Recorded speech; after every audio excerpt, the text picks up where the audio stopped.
Hello everyone, this is Captain Cini on board the Allure of the Seas on our day 10 of our transatlantic crossing. And today is the day we start to lose a bit of count on the days, to be honest. But we're making very good progress, and we have left pretty much all the storms behind. Ahead of us, Hurricane Thomas is tracking very good and is showing that it's going to pass south of us, we're clear.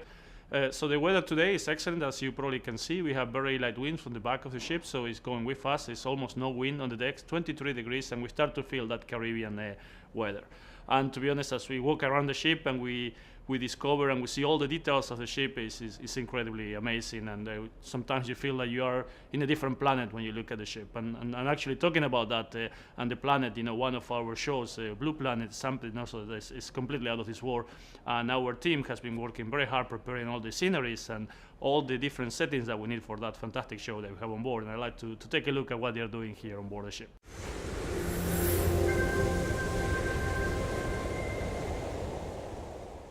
Do you think you can do that double-double with less height or no?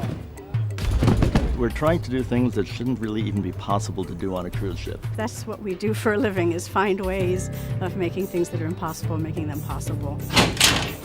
Upstage is free. Everything has to fold up and come apart and then go back together in a very short amount of time during the show. And that all has to break down and store in this little tiny space. Luckily, when I was little, I was good at origami. The mountain set, which is behind me, breaks down into 6 pieces. There are 2 trampolines in this big piece behind me, and 1 trampoline in this piece that gets folded up. What's back there is one part of the Chicago set, and here we have the tree in a storage position. Then what brings this all out to the audience is we have motorized tracks embedded in the floor, and they push everything down right to the front of the stage.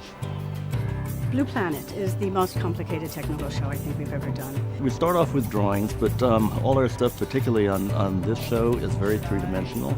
So very soon after the initial sketches, we start building models and maquettes. So if something doesn't fit, we need to know it early on before we start designing it. And when we see it full scale on stage, it's extremely fulfilling.